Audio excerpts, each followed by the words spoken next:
Imagine this scenario. Let's say now you're 15. You have been offered a contract, let's say G2, but the contract is valid not until 2 years. In 2 years, you can start playing for G2. My question is, how would you behave then? Only a small number of players stay the majority of their career in tier 1 teams. They play tier 1 team for 2.5 years, and then slowly they go down to tier 2, tier 3. Do you want to stay there and play longer? If you're young, all you have to do is grind the game, ignore everything else, show your skill. Do you agree with this, that some healthy habits should be skipped in order to maximize game time?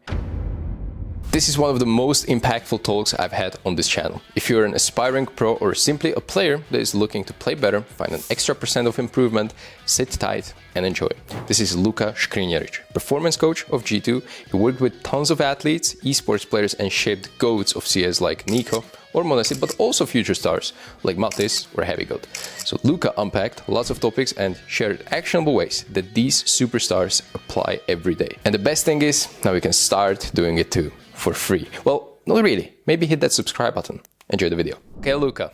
So you're a guy, and I quote now, you help unlock better version of yourself. You, in fact, worked with a couple great players. So for anyone that doesn't know how you do it, can you explain your role a little bit? Yeah.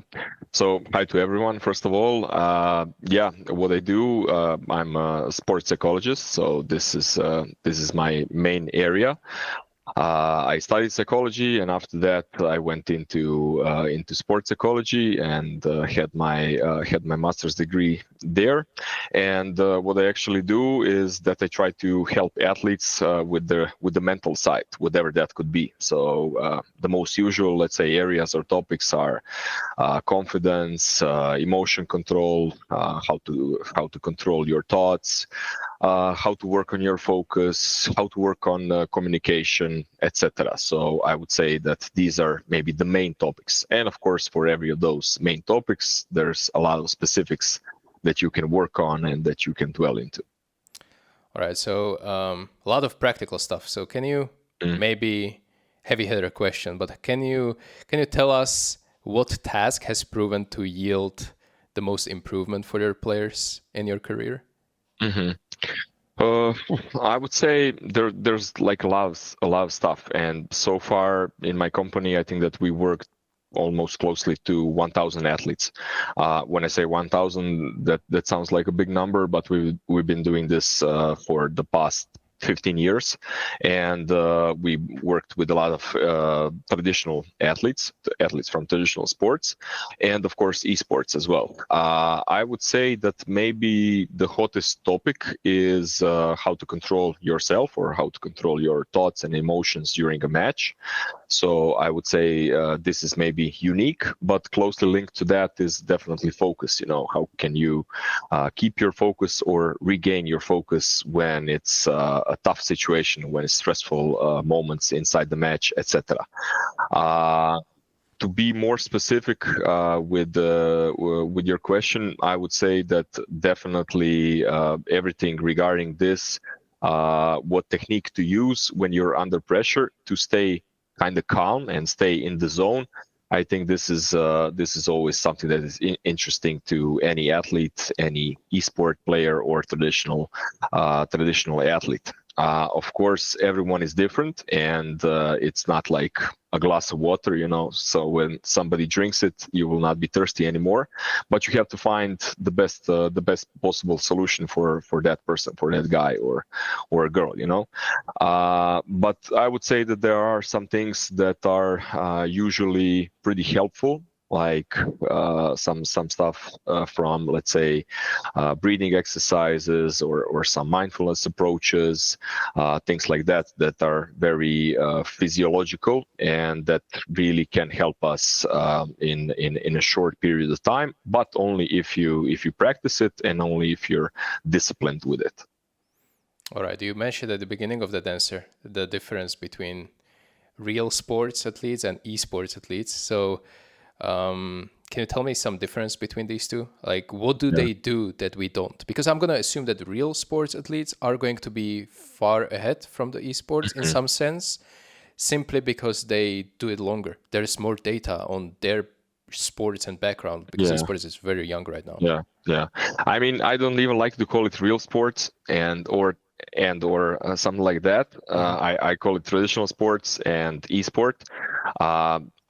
I mean, for me, it's pretty much the same because it's all competition, and in the end, you are a human being competing either in a video game or in football or volleyball, handball, swimming, whatever, right? But the thing that connects us is definitely competing, will to be the best, and will to win something. And when you're in that position, then every time it has to be stressful, it has to be tough, it has to be challenging, it has to be something that you work for many years, etc. Maybe what sets traditional sport and esport apart is just the longevity of traditional sport.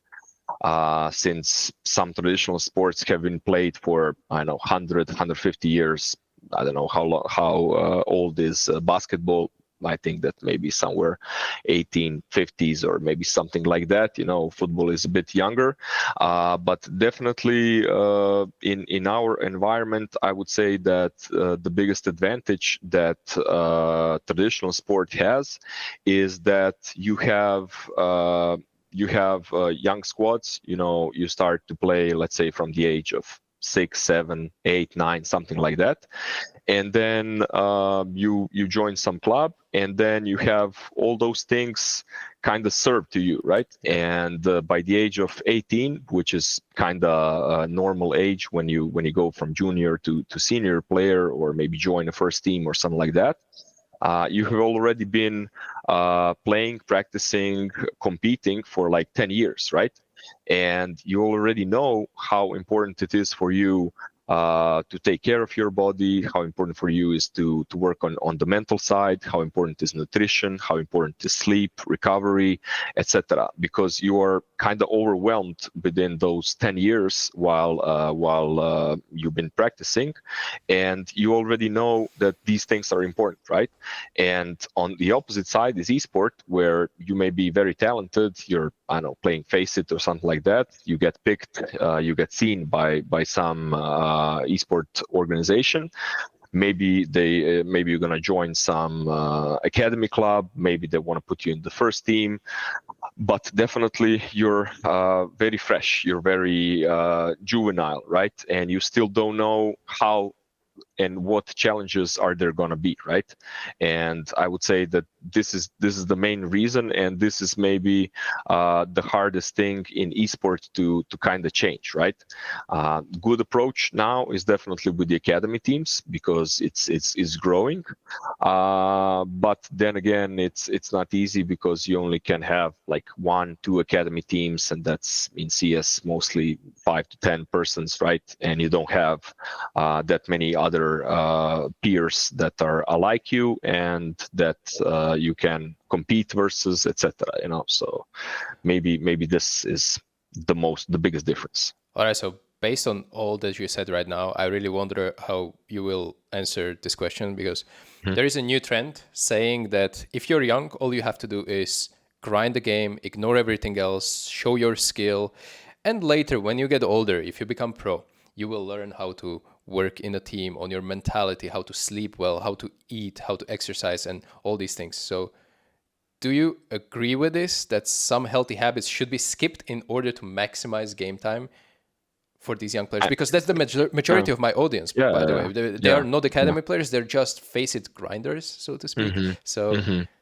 Before I let Luka answer this one, I want to thank Skinland for making this video possible, so a quick word from them. Whole point of this channel is to become better in Counter-Strike, and even in this segment, we can learn from the best. Vitality, the kings of 2025, have partnered with Skinland, which is also a sponsor of this video.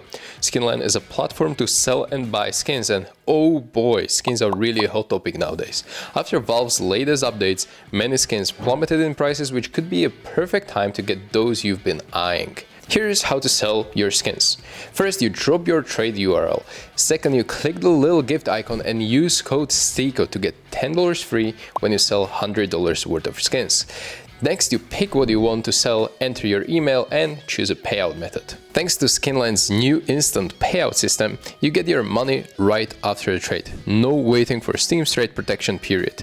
Or if you'd rather keep the balance, on Skinline, you can instantly use it to buy new skins. And buying is just as simple. With one of the biggest skin selections out there, you're sure to find your dream loadout. Just top up your balance however you like and dive into the market. Couldn't be more simple, right? Give it a shot, and big thanks to Skinland for sponsoring this part of the video.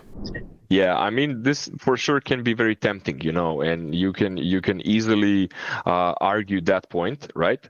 And yeah, it is true that a lot of young players were just grinding the game and then came to some team, etc. But my question to those people or to those who are adversing this side is how much they stayed on the scene, you know. How long did they stay on the scene, right? There must be some data about how long some player is on average in his peer, right, or playing for tier 1 teams. Somewhere I heard some percentage that only a small number of players stay throughout their throughout the majority of their career in tier 1 teams, and like 80-90% of players, they play tier 1 team for 1 year, 2 years, 2.5 years, and then slowly they go down to tier 2, tier 3, etc. And maybe after a couple of years they just retire, right? So my question is goes in the direction, you know, do you want to stay there and play longer?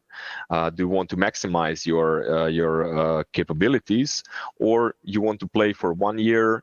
Maybe you're gonna adapt, maybe not. It's gonna be a flip of a coin, and then slowly your career is going to go down. And by going down, you're still going to be like 21, 22, or something like that. Right. So I would argue that it is important to work on many other areas of performance and not just grinding the game. But not to be delusional. First of all, you definitely have to grind the game, and it is about the game. And in the end, you play a video game. But other areas should not be neglected, because some habits are built much more easier when you're young, and it's very hard to achieve that when you're a bit older, you know. So I don't know how much I would say in like percentages, but I would definitely recommend, especially for the younger players, to start working as soon as possible on the other aspects. They will prolong their career. It will be with more quality. They will adapt faster. So there are numerous upsides on that. Yeah, I can attest to that. There's so many little things in my career that I always started doing a little bit too late. I always said to myself, I should have done this a year, 2 years, 3 years earlier. Yeah. And I know so many pro players at my age, at pushing 30, that we are in the same boat. So yeah, I mean, great answer. But I mean, the thing is also, you must have played in many different teams with some players that were very talented, right? Maybe even more talented than you are, right? And I also believe that many of those players that were even more talented at that time than you were are not here anymore, right? They're not on the scene. They haven't been playing on the teams that you have been playing, or reached the heights that you have reached, or won tournaments, etc., right? So, and there must be a reason for that as well. And it's not just about talent, and it's not just about grinding the game. Of course, it is important, but other areas are, I wouldn't say equally important, but are very, very important. All right. Let's get into some specifics about esports. Can you give me 3 traits that players should have to instantly kill his career? What do you hate the most? Okay, I would say that I have more than 3. First of all, I can say close-minded. So to be close-minded for me means that you're not accepting others' advices, that you're not accepting the influence of someone. It doesn't have to be me, but it can be some older player that has more experience and has already passed through that stages where you are at. So that's one thing. Second thing, I would say, if you're not controlling yourself good, if you're not controlling your emotions, your thoughts, etc., that can be a really a fast killer of your career. And the third thing is, if you're undisciplined, undisciplined with anything that you do, either with your practice regime, either with your routines, either with I don't know, working on other areas of performance. If you just do that for like 2-3 days or weeks, and then I can't do it, can't be asked or something like that, then this is definitely something that I believe can kill your career very fast. Maybe the fourth one, I would say, if you're overly focused just on the results and just on the instant things, if you don't see that spread, how if you don't see like a bigger picture, how you're evolving, etc., but you only see like, okay, here I have a negative KD, here I did good, here I throw the good molly, here I didn't, and then you constantly go like up and down, up and down. So that can also be a tough one. Okay. I ask this question every performance psychologist or a coach that came to my channel so far, and the answers are shifting in the same realm somewhere, but everyone has a little bit different kind of reaction to it, and it gives me a nice idea what you really value as a coach. And I really like the way that you go, because even Edward Cleland said that if you oversleep, you are instantly, like, if you're late to the practice, show up late, you are just you're a terrible teammate at that point. It's not great. Yeah, I mean, then again, it depends, at which stage of career you're running late, right? And it's different if you're a newbie in a team, and the first impression of what we see from you're always late, right? So you're definitely sending the wrong message, and you're not in position to be late. It's not allowed. It's not something that you can get away with, especially not often. So yeah. All right, so teams you coach, they obviously improve, but you have to keep improving as well. So what's something that you used to believe about mental performance that you've since changed your mind about? Yeah, so basically how I entered into esport, it was in 2019, and I listened to it was one sports psychology conference, and I listened to Ismail Pedraza. He's a performance coach from G2 as well.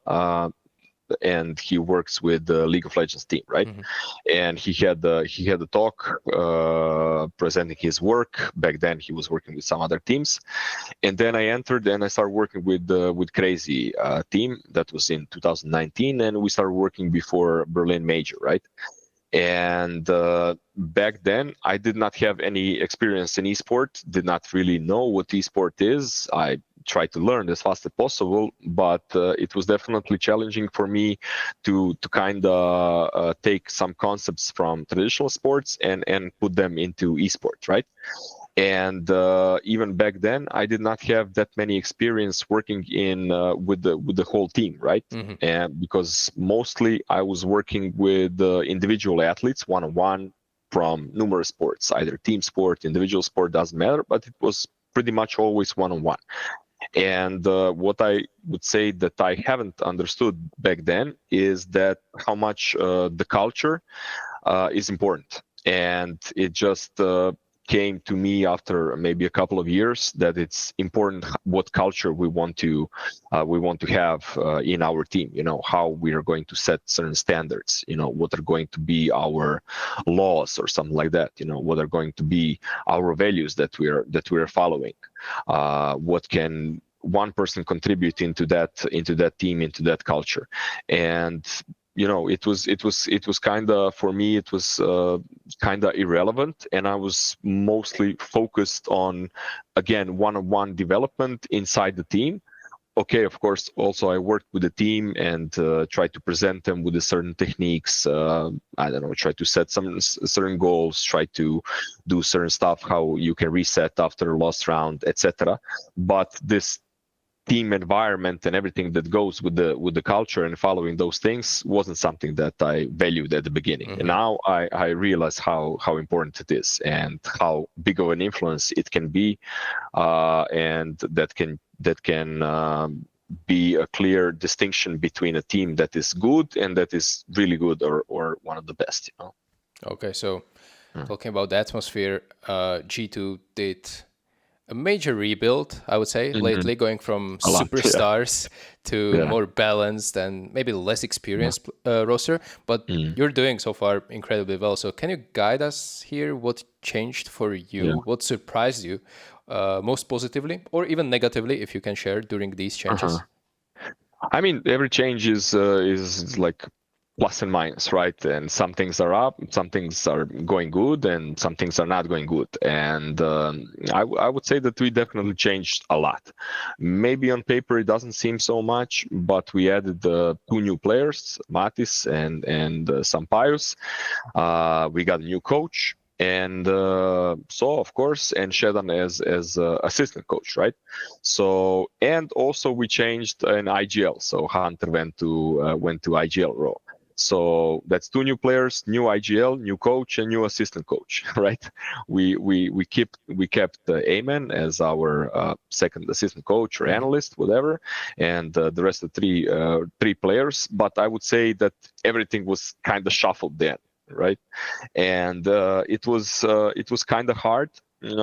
First of all, because we played differently, and definitely Nico was holding a lot of CT side, calling Monesi as being one of the best toppers and players in the world, also had a massive contribution.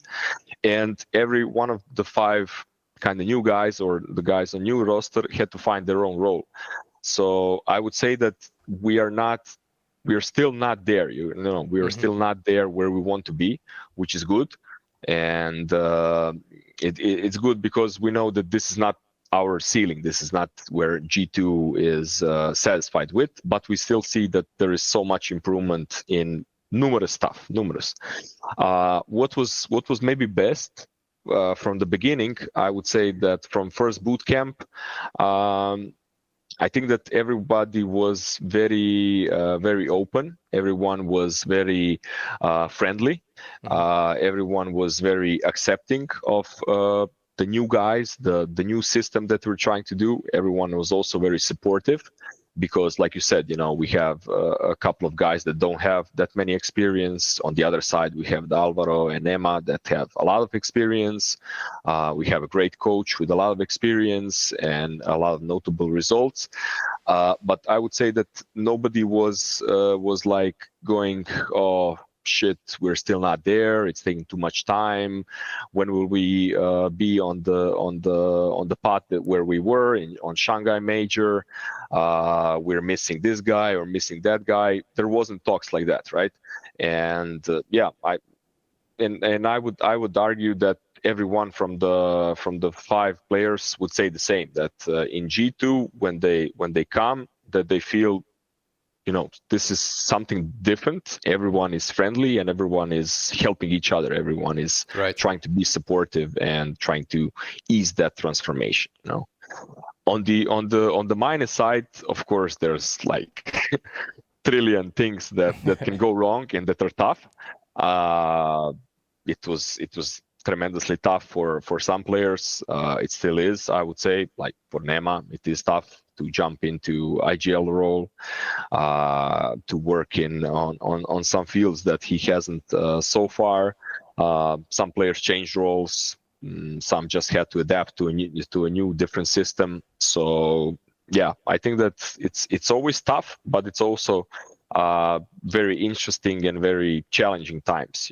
It's kind of exciting, because you never know in which direction you can go, and you have like tabula rasa, you have a clean board. You have a clean board, and you have a vision, what you want to do, how you want to fit all that things into the puzzle. And sometimes I would say it's very refreshing and very relieving when you can do that. Absolutely. I mean, that's the beauty of building a team or a functioning team. And even if you have a functioning team, there are random constants that are being thrown at you, whether it would be change of the map pool, change of the system of the tournaments, like whatever happens, and you have to constantly adapt, and it can get tiresome. But as you're saying, that it is kind of that exciting part of the esports, that ever changing. You know, the rules are changing all the time. It's not like that traditional sport. But staying on the topic of your team, this year you won 1 trophy so far in Blast London by beating arguably the best team of the year so far, Vitality. Yeah, for sure. So retrospectively, can you spot this good form before an event as a performance coach or a mental coach? So is the team behaving or working differently before and during event which they won? And if yes, how is it? I do have a caveat to this, that I do believe that you were not present at this event. Yeah, I wasn't, unfortunately. But I assume you still work with the guys. Do you spot this? Yeah, I mean, we kind of knew that we can play good, right? But we didn't know, and we weren't hoping like winning the tournament, of course. And I don't know how old of a team we were at that point, maybe just a couple of months, right? And we saw that, you know, things are clicking, that we're doing good practices, that it's kind of aligned and everything, but you never know. Of course, you can go, you can even not enter playoffs by playing good, and some minor things happen, right? I would say also what helped us kinda is that nobody was seeing us as favorites, which is always a good thing, and we weren't putting ourselves that much pressure. You know, okay, this is it, we have to do something, this is our time. And maybe it was also good for us that we played versus Vitality in the finals, as definitely being the best team in this year, you know. So I would say that there were some, you know, shows that we can play good, but we weren't hoping for this. And I think that we, I don't think that anyone from the team would say, I had a feeling we're gonna win. Okay. I think that guy would be lying. All right, it's just that I didn't win a trophy in a long time, so I wanted to ask how it feels throughout the tournament, you know, to reminiscent of the old times. But all right, so. It's definitely crazy, but G2 is kind of familiar with that crazy scenarios, you know, like winning Dallas with Stewie, etc. You know, I think it's just G2 way, you know. Okay, always the dark horse. Absolutely, you are. I think even for the major, anything can happen. Everything is so wide open. So. That will happen eventually. But to take a step back, so majority of my audience are obviously not the players that you work with. You work with absolute best in the field. While those listening to us are probably only aspiring to get there, or they just want to improve step by step at the face it. So what would be like your free advice to those at the beginning of the career? You can pick one or two, but anything that you think would be the most impactful thing they will hear out of this podcast. Yeah. You know what? I would say, imagine this scenario. Imagine this scenario. Imagine if you, let's say now you're, I don't know, 15, 14, 15, 16, doesn't matter, you know? And at this point, you have been offered a contract. You have a contract with, let's say, G2, okay? It can be academy team or it can be first team, right? But the thing is that this contract, you just signed it, and the other side, G2, also signed it. Alban has his signature there, but the contract is valid not until 2 years, right? In 2 years, you can start playing for G2, either academy or the first team. My question is, how would you behave then? How would you behave when you know I have a contract and in 2 years I will play for G2? What would you do? Would you just grind, face it? Would you work on other areas? Would you try to improve yourself? Would you try to be more or a better teammate? Would you try to be more supportive upon yourself? Would you try to maybe eat a little bit healthier, right? Would you try to sleep better? Would you try to have a lot of energy, etc.?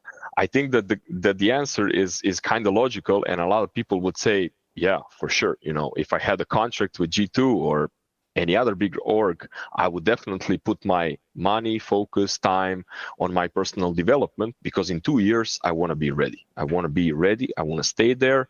I do not want to be for 6 months and then be benched and then go to tier 2, 3 instantly or something like that, right? And I think that maybe this is the most important message, if you had that opportunity, of course, this is something imaginary. Nobody's going to hand you a contract like that. But how would you behave, on which areas you would work? And when you think and when you ask yourself the same question, and when you are definitely trying to be honest and to look at yourself in the mirror, I think that everyone knows the answer to that question. So for some people, it's maybe energy and sleep. For some people, it's rage, tilting part, etc. For some, they tend to crumble under pressure. For some, okay, maybe it's some motoric skill. For some, it's playing different positions that they are not comfortable with, etc. So I would think that you already know the answer to the question, and in which direction you should develop yourself. But you have to be honest to yourself, acknowledge that, not be closed-minded, but also try to work on other areas of your development and of your performance, I would say. Yeah. I don't know if this answers the question. Good. Yeah, absolutely. I mean, I was thinking, did you just leak the strategy for new academy teams? Like, they will just hand out these contracts that come into effect after a year or two, and suddenly, out of 10 people that you sign, like five of them will be good enough that will actually improve them tremendously. That's a pretty good analogy. If I have, then I'm gonna ask them for some percentage of future sell or something like that from Alban. Okay. But no, the thing is just to think about, everybody when they're honest to themselves, they know what they can do differently, what they can do better, where they should be 1% here, 1% there, And if you really want to have a contract like that, then you have to start now, because who says that in 2 years or 3 years or 5 years you will have more time or resources or something like that? It's never the best time to start anything. I understand. From starting a family, from going college, from whatever, it's all those big major things are always hard, and it's never the best time to start. So if it's never the best time, then it's always the best time. So, and it doesn't have to take that much of your time and energy. It can be 10-15 minutes a day, but do that with discipline, because those 10-15 minutes a day, they get you, they work tremendously, and you get that back with interest. You're talking a lot about 1% in, 1% there. Yeah. Maybe a lot of people, those young guys, they don't even know where to start. So let me ask you a question. I will try to phrase it. So someone listening to this conversation at this point is probably interested in this topic. Imagine you put out TikTok or Instagram and you scroll a few times on your feed. What do you see as you, Luka? I mean, what content do you consume? Creators, podcasts, books that you would personally recommend? And it could be even from the field outside of esports or in sports, but anything that comes to your mind? I mean, there's a ton of stuff out there, and it's so nice when you go into some area, into some direction. I think that you can find unlimited resources to something, and nowadays everything is online. You can find literally anything online, and even with AI, it's even easier to that, right? What I would recommend for people to listen to, first of all, what is kind of easy, to listen to podcasts like this, right? You can find specific podcasts, like they're very centered close to CS, like it's yours, but it's not just CS. It's not just that you're explaining how to attack B on Mirage or something like that, right? But you also speak about other areas, right? I would also listen, and I try to listen to some smart people that have done something big in their lives, or at least the podcasters that attract those kind of people that you can find something. I always try to find these inspiring stories from some traditional athletes as well, because in the end, it really doesn't matter if you're playing in NBA or if you're, I don't know, playing for G2 or Vitality, playing major or something like that. In the end, stress is stress, and beneath the skins, we say on the Balkans, we're all bloody beneath the skin, right? And it's the same. Stress is stress, no matter if it's 3 seconds before the end of the match in NBA finals, or it's major finals, and you need to make the right call, or you need to kill a guy at the last second or something like that. And you can always learn from somebody else that already went through that path, you know. So this is a good example. Reading books is also very nice. It's very good. I like to read audible books, and for me it's very good that I can combine the two. So I can, let's say, drive to work, to my office, and drive back from my office to home. So let's say that this takes me 15 minutes in the morning, 15 minutes in the afternoon. Combined, it's like half an hour, but I drive and I listen to some audible book or some podcasts or things like that, and I learn something stays in my mind. What else would I recommend? I know that young people are not that into reading, but in the end, it is a lot of knowledge and a lot of focus that you can take from that, you know. All right. So for a specific, any book that you read or heard last year that was pretty influential, it surprised you? I would say maybe that you can start with some book about habits. Let's say like Atomic Habits. It's pretty easy to read. The author is James Clear, I would say. It's called Atomic Habits. And it says the whole book is about how to develop good habits and how to try to turn down, how to try to delete the bad habits. Because in the end, we are all creatures of a habit, and throughout the whole day we have numerous habits from the moment we wake up until the moment we go to bed. And of course we can support ourselves with good habits, or we can tie a knot around our neck with the bad habits that we have throughout the day. The other book, it's very good. But not a lot of people heard about it. The author is called Sean Aker. And the book is called Happiness Advantage. It's a very good book. If you have the time, or just download it on wherever people download books. Yes.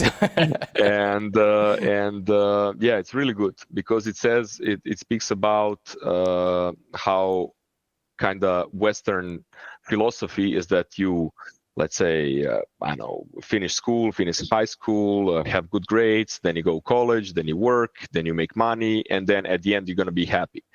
Which in reality, it's not like that.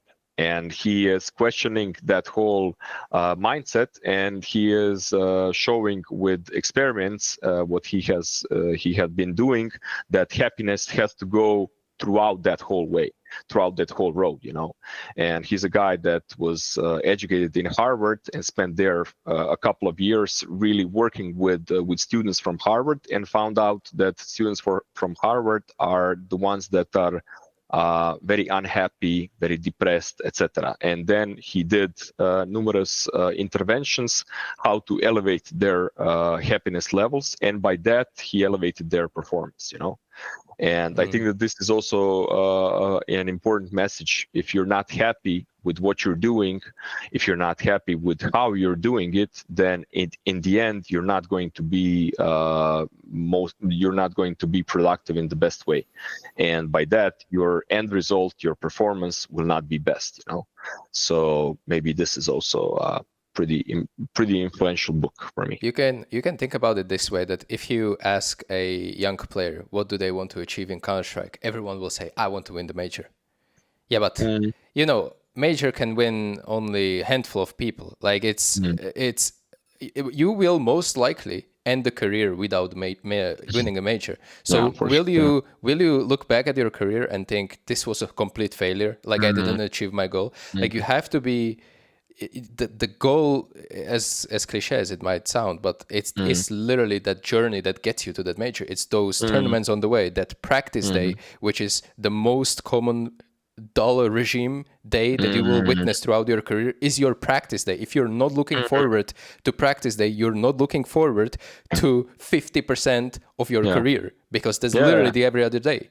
So it goes hand in hand, even if you how to create your goals. And on that topic, we can spend another hour talking. But I'm just going to ask. This what you said is also really important, because out of this you can extract a very influential technique that anyone can do every day. Let's say when you lay down in your bed and just think of 3 things that you're grateful for today. Okay, even in the most shittiest day, sorry, pardon my French, even in the worst day, you can still find 3 things that were good. Small things. It doesn't have to be big things. Like big things would be, I have roof upon my head, I have somewhere to sleep, I'm not hungry, I have some money in my pocket, etc. Not those things, but the things can be, I don't know, today it was a sunny day, and I managed to maybe walk a bit on the sun. Or when I came home, a neighbor opened the door for me from my building, you know. Or it can be any other small thing, you know. It can be related to CS or to practice or something like that. But when you do that day by day, and let's say add one more intervention, and that is to write down those 3 things, and also to write down one good experience that you had that one day. In close future, and by close future I mean like a week or 10 days or something like that, your brain will start to look for those situations in a day. And when something like that when you experience something like that, then the brain will say, aha, this is something that I will write down in my journal, mobile phone, or whatever in the evening, right? And after a couple of days, you will start to think about things differently, because it's very easy for us to be negative, you know, every day. We can have, I don't know, 5 practices, 2 hours of theory time. It's exhausting. We can lose 4 practices. Out of those 4 practices, you didn't play really good. 1 practice that you won, it was so-so, right? Theory was boring. You didn't find something new, something extra. The weather is bad. You open Twitter, and the first round of scrolling is all just negative talk, etc. So it's easy for us to be negative, and it's easy for brain to start being negative.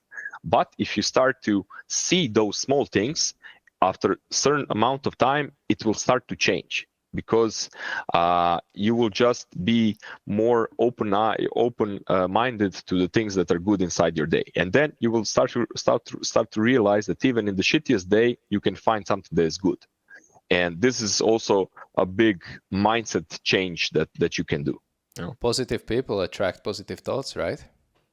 I mean, yeah, but not just that. I'm not just like delusional that when you just think happy thoughts that good things will happen. Right. You still have to go through those hard times. You still have to feel the stress. You still have to challenge yourself, etc. So it's not going to be all rainbows and unicorns if you just think nice thoughts, right?